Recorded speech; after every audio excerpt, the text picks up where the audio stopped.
Okay, g'day Guy, thanks for meeting me today. It's good to meet you, Bradley, and thank you for having me in. Awesome, yeah. So we're just going to jump straight into some questions here for you. Generally the way I do it is we'll go straight to the sort of business end of things, talk about the party and then talk more about yourself later. Whatever. Yep. So, please tell us why the Unity Party was formed. Yeah, it's a good one. Essentially because there were an awful lot of people who were national supporters, who are thoroughly fed up with the national drift to the left. They're fed up with the national leadership. They're fed up with the national behavior, and I can give you some examples later if you want me to. And they were saying to me as I toured around that they weren't going to vote for National ever, or at least the current national team ever again. And to cut a very long story short, what came out of those conversations was, well, if you don't, then probably you're going to let the other lot in. Is that what you want? And they said, no, we don't want that. So again, the conversation evolved slowly over many months to, why don't you build a party like National used to be? And so the origin of Unity was to create a home for the disaffected National voters, that we can partner with National, so we'll keep them in power, but we will have some influence over them to stop some of the stupid things that they're doing that have been turning off their previous supporters. Yeah, right, yeah, that's interesting. I think there are a lot of disillusioned voters out there, you know, and it seems to be a growing thing at this stage. So the rise of the small parties is sort of happening, isn't it? Yeah, you know? and it's really sad, you know, because when Sid Holland started National in the 1930s, he had a very clear idea about what he was going to do, who he was going to represent, and how he was going to do it. And pretty well up to the days of Bill English, they more or less followed that pattern. Not precisely, but more or less. And then it's gone downhill since. And I mean, you know, people like me say there is now no daylight between National and Labour, which is a bit of an exaggeration.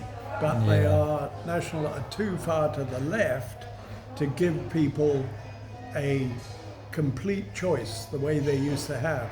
And that's the word that's coming back at me a lot. We have no choice. Yeah. You know, thank goodness you're there, Guy, because now we have a home. Yeah, that's good. Yeah, cool. So, what does the road to Parliament look like for Unity NZ? I wish I could give you a clear-cut answer. The reason I'm hesitating slightly is that we are proud of the fact that we are a party of the people.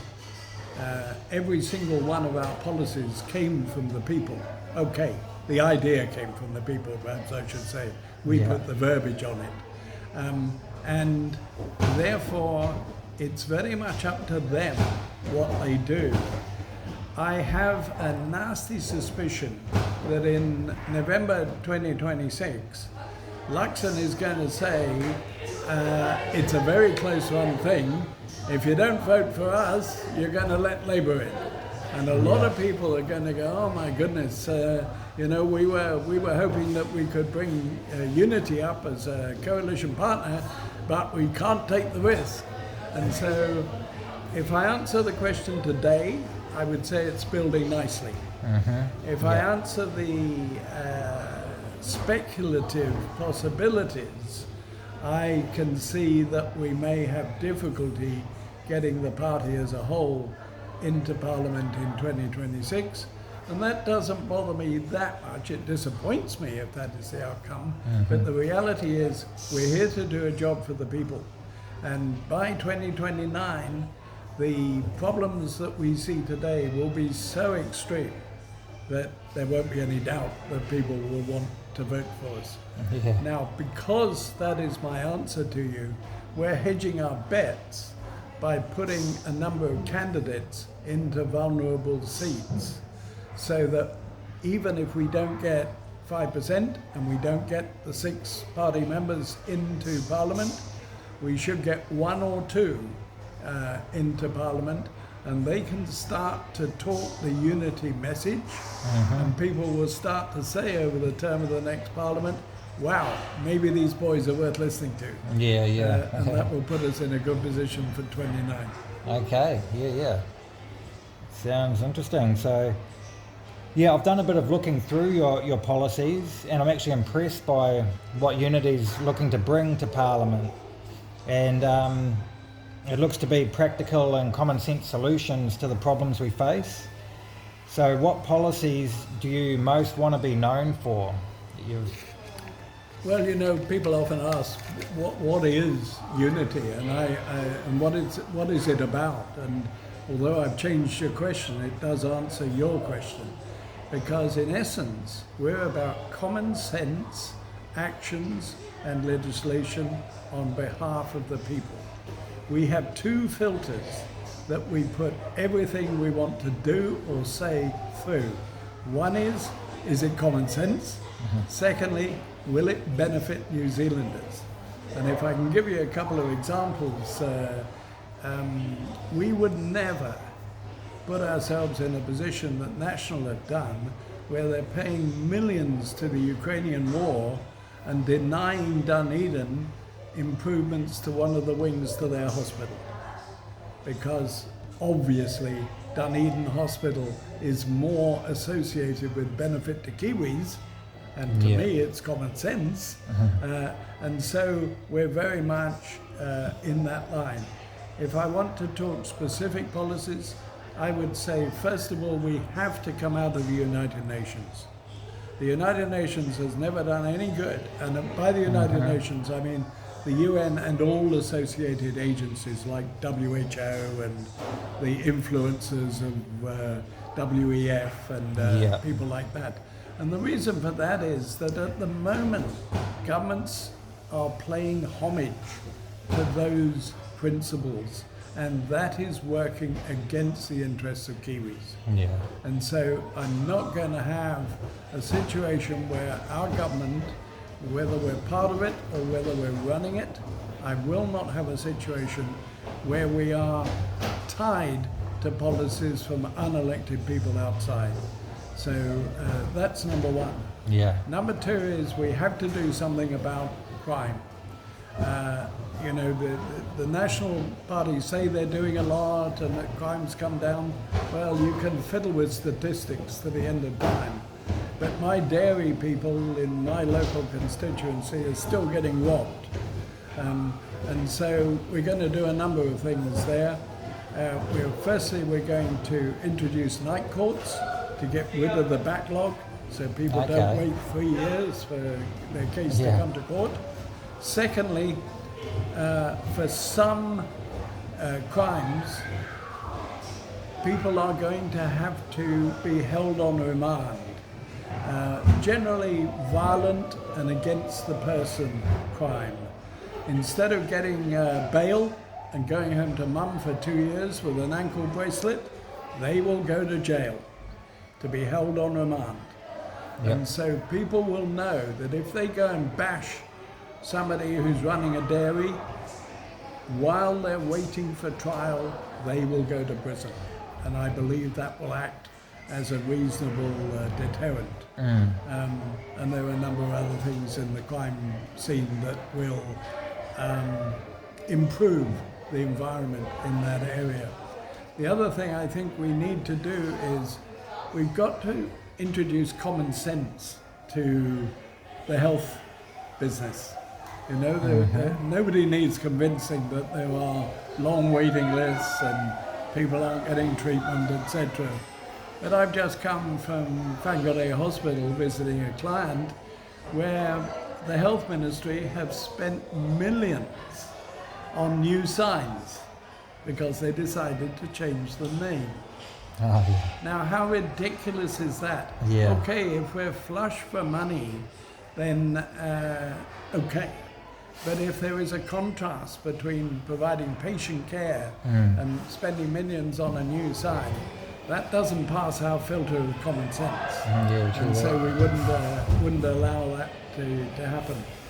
And lastly, and this isn't the last policy, but the last bit of my answer to you would be that we have a problem financing our infrastructure.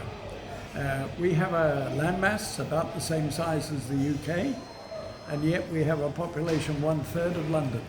So we're never going to generate the funds through taxation alone, especially as more and more of our workers are getting old, and therefore less taxation.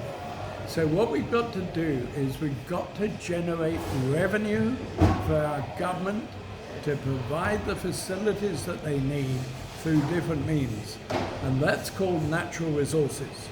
We have wonderful natural resources in this country: coal, gas, oil. We used to export oil to Texas, would you believe, because it was a better quality oil than they could get from their own oil fields. Now, the green environment says you mustn't do that because it'll ruin the land. Well, that simply isn't true.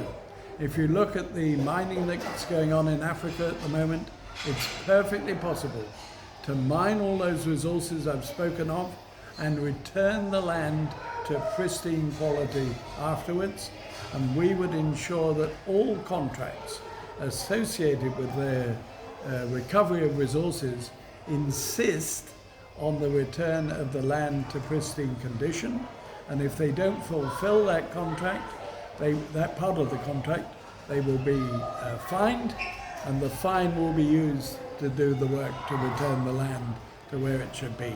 Right, yeah. That way we can start to export some of our resources, we can build money into the exchequer and do things that Kiwis so desperately need. Yeah, great. Sounds really good. So what are you've already answered this question a little bit, but what are your realistic expectations for the coming term and then, say, the 2029 election? Yes, I mean, as you say, we touched on this a moment ago, but to summarize what I said, essentially, we are aiming to get 5%. Yeah. And that, as you know, will allow us to get 6 members into the House. Yeah. But realistically, as I said before, I think that Luxon is going to seduce people away from that. Yeah. And I don't blame him. Yeah, he's being tactical. And getting that 5% is not easy, And No. it's a lot of votes if you don't quite get there. So yes, I know, so, I understand. So rather putting all our eggs in that particular basket, we are in the process of having 3 or 4 candidates for vulnerable electorates. Yep. And the intention is that we should get 1 or 2 of them into Parliament, and they will start to sell the unity message, Build the so brand. that during the next term of Parliament, people begin to recognise unity in the way that they're not doing as much as they should at the moment, because our mainstream media is ignoring the minor parties. Yeah. But if you've got a couple of people making sensible comments in Parliament, that will start to get us recognised for what we are, a common sense party on behalf of the people. And then we will gear up for 5% in 29. Yeah. So I'm aiming for 5% in 26, but I'm realistic enough to know that it may have to wait for 29. Yeah, but you think you've got a good shot at a couple of the electorates? I think we have a fair shot, and all I will say is that it will very much, it depends on the people, because there isn't enough knowledge at the moment amongst our voters about the difference between candidate vote and party vote. Too many of them think that you vote for a candidate who belongs to the party you love, and then you put your party vote with the party of the candidate. Yeah. Now that's absolute nonsense. We believe that we have to return our way of doing things to the democratic intention that MMP first introduced. And as you know, what that intended was that people should vote for the candidate, irrespective of party, who will best represent their interest in Wellington. Yeah. And I can think, in all honesty, of a couple of Labour candidates who do a wonderful job, or a couple of Labour MPs, I should say, who do a wonderful job for their constituents. Yeah. And they deserve to get the candidate vote, even though, of course, I am nowhere attuned with their policies. But once the people of an electorate have elected the person, irrespective of party, who will best represent them, they then need to put their party vote with the party they want to see governing the country. And I don't believe, or in fact I do believe, that there is insufficient knowledge of that principle that I've just outlined amongst the electors. So in the 3 electorates that we're looking at, we're busy trying to help them to understand what I've just said, to appreciate what I've just said, and most of all believe in what I've just said. And if they do, then I think we will get 1 or 2 candidates in. If they fall back on the he's got a nice smile way of selecting their candidate, then we might not be lucky. But you know, let me say something that impacts on your question. We're not going away. We believe that we have a good message for the people in unity. As you've already been kind enough to say, we have policies that make sense and act on behalf of the people. And if we, for some unlucky reason, get no results out of 26, we're not going to turn our back on our supporters. We're going to push forward for 29 and have the success that I believe is definitely available in those years.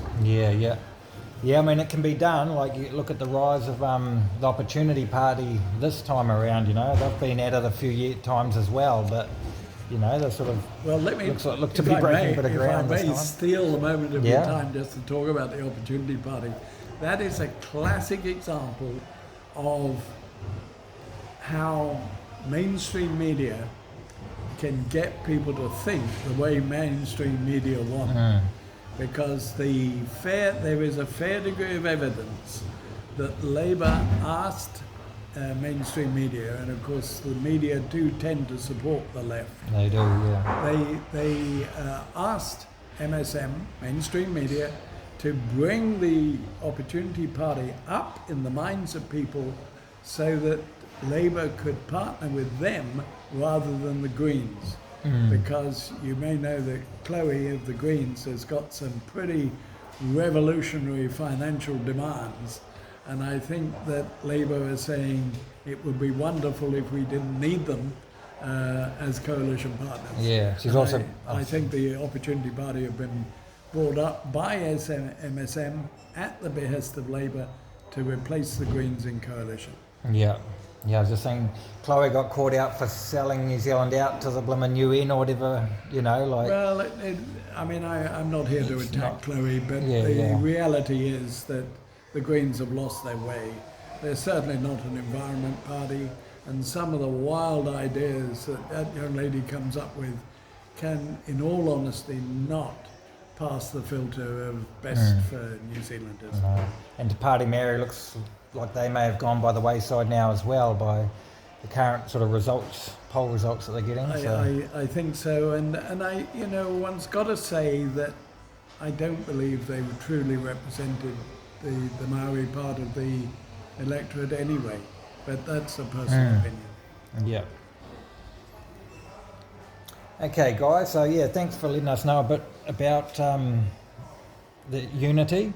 And so, who are you? Can you tell us a bit more about you and how you've got here? Well, I had 2 passions as a 5-year-old. One was New Zealand, and the other one was to fly. And I engaged in my flying passion because at the time that I was a teenager, the Royal Air Force, the British Air Force, was very short of fighter pilots. And so they had a lot of incentives available to encourage young men to join up. And I took advantage of all those incentives. Right, yeah. So I went gliding from a government expense from the age of about 12. I got a flying scholarship, which meant the government paid for my private pilot's license. Okay. And then I went into the Air Force and I progressed through a number of fighter squadrons, intercepting Russians who were coming on practice runs against Northern Europe. And once I got to a rank where I was going to sit behind a desk, I didn't have a problem with that because I'd had a wonderful flying career. But I just thought if you're going to sit behind a desk, you should sit behind a desk and make some money. Because Air Force salary isn't that good. And so I left and joined an investment bank. I spent 3 years with them and they were wonderful at teaching me all about investments and the whole world of investment placements internationally. But I'm not a corporate animal. I still believe you ought to get promoted for being good as opposed to calling to the boss, which is not my style. So I left and formed my own international investment company. We expanded into 18 countries and we ran for 39 years.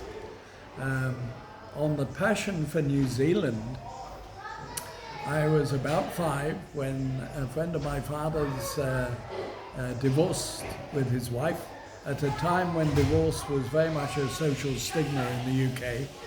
And he came to see Dad, and I remember him saying so clearly, the shame is too much, I've got to go. And Dad said, where are you going to go? And he said, I've got an assisted passage to New Zealand, in the days when that was very much in the 50s. And he sent back postcard after postcard after postcard. And I fell in love with the place. But when you're building an international company, you don't have time to think about those sort of passions. But when my eldest daughter said she wanted to go to Otago to study law, she was at school in the UK, I said, sure, only if I can come with you. And I found it was even more beautiful than I'd imagined from the postcards. So I changed the structure of my company a little bit to allow me to be a bit more remote. And I came here. And 6 years ago, I sold that business and started another one in healthcare, which gave me enough free time to indulge my third passion, which is representing people who need a voice. Yeah. So it sounds like it's a pretty broad career. Encompasses a lot there. So yeah. Okay, guys. So what type of leadership could people expect from you? Well, I think the most important thing for any leader to understand is that leadership is a service, not a dictatorial pursuit. And so my leadership is about empowering people to progress to the level they want to in the careers that they want to. We often say that if we were to create a sort of soundbite, we would say that unity is national with a bit of compassion. And I'll give you an example of that. Nationals say, if you're not prepared to work, you're in trouble. So get out there and find some work. Well, that's not an unreasonable thing to say. But what nationals forget is that when you've been unemployed for a long time, and you've almost been forced to be idle, like COVID lockdown, it takes a bit of effort to get back into the working mindset. And they're ignoring that. I was talking to a young, and then there's the benefit system, which is crazy. I was talking to a young lady about 4 weeks ago, and she said, Guy, thank goodness I need to work, or I want to work, because if I stayed at home on the benefit and didn't have to pay child support, I'd be better off. Now that's crazy. It is, yeah. So what we will do, and it really plays to my comment about unity is national with compassion. What we will do is we will say to people on the benefit, you go out and get a job and you can keep the benefit and the income for 6 months. So they can go home and say to the family, look what I've done. I'm bringing more money into the house.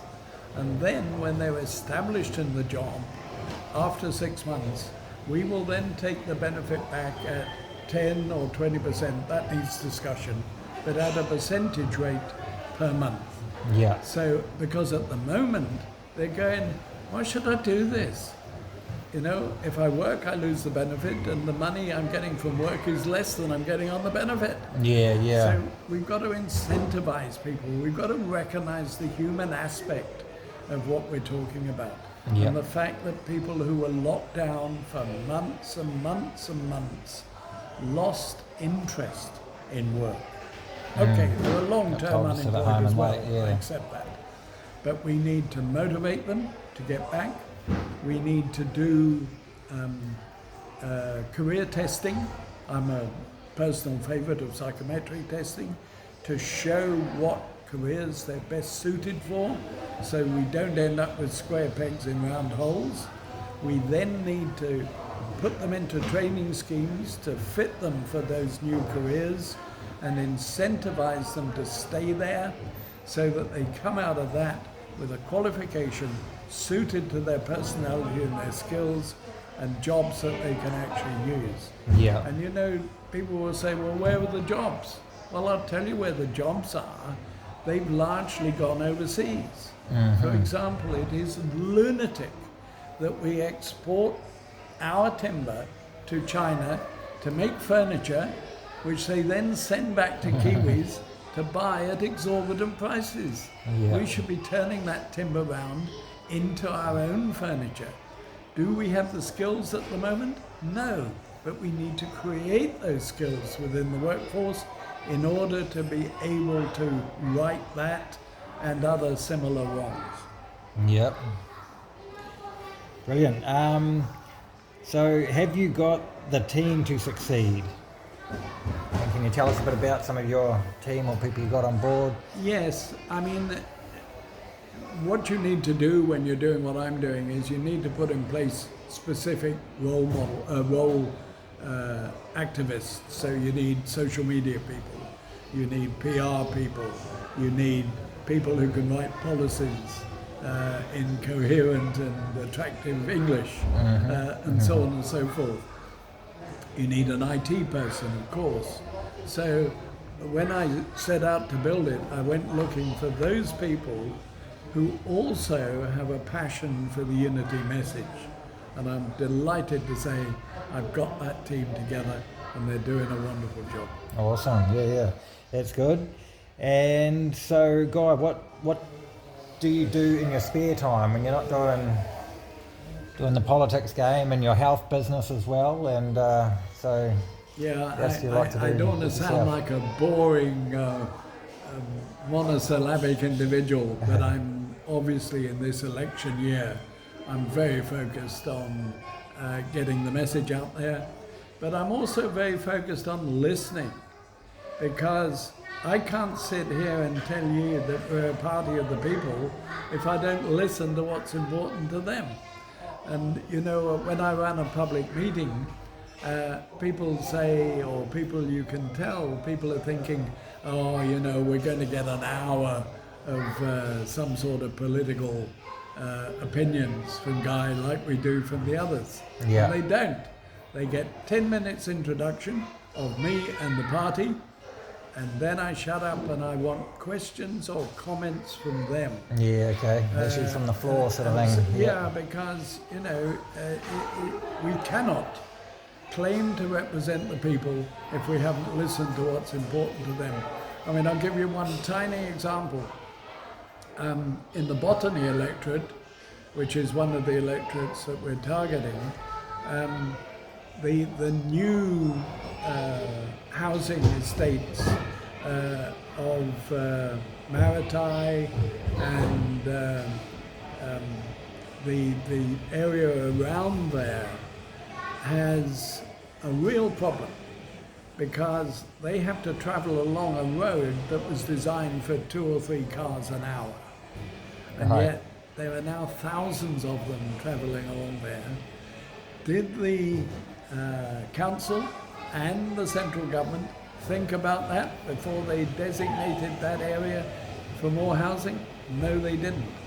Has the current MP done anything about it? No. So that's an example of how I picked that up in my second meeting by hearing what they had to say. I mean, I know the area, but I didn't know the minutiae of the problems. And that's something I will be dealing with if they choose to elect me as their MP in November. Right, brilliant. Yeah. And so have you got advice for other people out there that may be listening that also want to make a difference to New Zealand? Yes, I would say to them, if you want to make a difference, first of all, decide what you want to do to activate that difference. And if it is representing the people in Wellington, then have a look at our website and see if our policies and our attitudes and our mindset gel with your own, and then we would like to talk to you about being a candidate. If you don't want to be a candidate, but you want to make a difference by supporting a candidate, then let us know, because we have 3 levels of support in each electorate that we're targeting. There's the volunteers who put up boards and wave flags on junctions. They're the area managers who coordinate teams of the volunteers, and then they're the regional directors who actually coordinate the area managers throughout the entire electorate. And it's not a question of pushing people into any particular role. We want people to take on the role that they feel most comfortable with, because whatever they're doing within that organization, they're making a difference. Yeah. Good, Guy. So thanks, Guy, for meeting me. That's all the questions I've got for you today. But brilliant. It's good to meet you, Bradley, and thank you for what you're doing. It's great to hear more about your party, and best of luck for the coming election race. Well, thank you, and I'm sure we'll have the opportunity to talk again. Awesome. Cheers.